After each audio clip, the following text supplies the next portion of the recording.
प्यारी बहनों, हम सबको मालूम है कि इफ्तारी का वक़्त वो वक़्त होता है जब अल्लाह ताला अपने बंदों पर खास रहमतें नाजिल फरमाता है। उस वक़्त मांगी गई दुआएं रद्द नहीं होती, फरिश्ते खुशी से झूम रहे होते हैं और शैतान अपनी नाकामी पर शर्मिंदा होकर भाग रहा होता है। मगर इसी बाबरकत वक़्त पर अगर आपने कुछ ऐसी गलतियां कर ली जो अल्लाह को नाराज कर दे, तो याद रखना आप पर अल्लाह का गजब नाजिल हो सकता है, रहमत के दरवाजे बंद हो सकते हैं और आपकी दुआएं भी ठुकरा दी जा सकती हैं। जरा सोचिए, वो लम्हा जब आप अपने घर में आराम से इफ्तारी की तैयारी कर रही हो, आपके इर्द गिर्द आपके बच्चे, शौहर और अजीज व अकारिब मौजूद हों, दस्तरखान पर नेमतें सजी हों और आपको ये यकीन हो कि ये वक़्त सबसे बाबरकत है। मगर इसी लम्हे आपके गुनाह आप पर भारी हो जाएं और आपके आमाल अल्लाह की नाराजगी का सबब बन जाए, तो फिर क्या होगा? फरिश्ते आप पर लानत भेज रहे होंगे, आपकी नेकियां कबूल न होंगी और सबसे बढ़कर अल्लाह की नाराजगी आपको उस मकाम पर ले जा सकती है जहां न कोई माफी होगी और न कोई वापसी का रास्ता। प्यारी बहनों, क्या आप तसव्वुर कर सकती हैं कि इफ्तारी के इस मुबारक वक़्त पर अल्लाह का गजब कितना सख्त होगा, जब फरिश्ते ये कह रहे हों कि ऐ अल्लाह,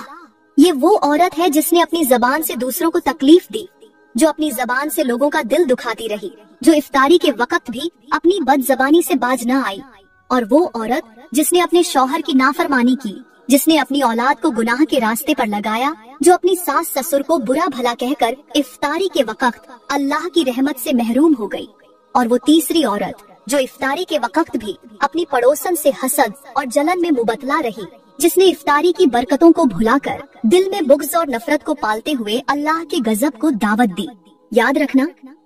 अगर आपने इन गलतियों को मामूली समझा तो वो दिन दूर नहीं जब कब्र की मिट्टी भी आपको निचोड़ने लगेगी, फरिश्ते आपको झंझोड़ कर कहेंगे कि तुम पर लानत हो, तुमने इफ्तारी के वक़्त वो 3 खतरनाक गलतियाँ की थी जो हर वक़्त अल्लाह को नाराज रखती थी। इस्लामी बहनों, अगर आप अल्लाह के गजब से बचना चाहती हो तो आज का बयान तवज्जो के साथ सुनो, क्योंकि आज के इस बयान में मैं आपको बहुत सारी नसीहतें करने वाली हूँ। प्यारी बहनों, सबसे पहले हम इफ्तारी की फजीलत, इसकी रहमतों और बरकतों के बारे में बात करेंगे ताकि आपको अंदाजा हो कि ये लम्हा किस कदर कीमती होता है। याद रखें कि इफ्तारी का वक़्त कोई आम लम्हा नहीं होता, बल्कि ये वो घड़ी होती है जब अल्लाह ताला अपने बंदों पर खुसूसी नजर ए करम फरमा रहा होता है।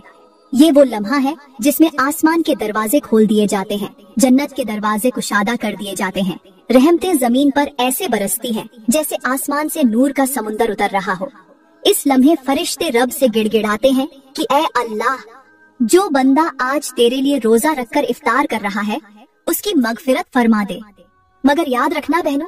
इफ्तारी का ये लम्हा उसके लिए ही बाइस रहमत बनता है जो इस वक़्त अपने दिल को साफ रखता है, अपनी जबान को काबू में रखता है और अपने रब के सामने आजिज़ी के साथ झुकता है। रोजा महज भूखा प्यासा रहने का नाम